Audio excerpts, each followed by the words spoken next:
ওই যে দেখেন চুলের কাটিং কি মাশাআল্লাহ। সারা রাত ফেসবুক মেসেঞ্জারে চ্যাট করে, একজনের 3টা 4টা গার্লফ্রেন্ড, এক একটা মেয়ের 4টা 5টা করে বয়ফ্রেন্ড।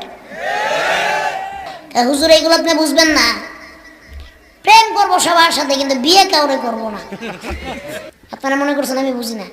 এই ছিঁড়া প্যানের সংস্কৃতি মুসলমানদের না, ওই বড় চুল কাটার সংস্কৃতি, ওই চুলের ভিতরে কালার দেওয়ার সংস্কৃতি মুসলমানদের না।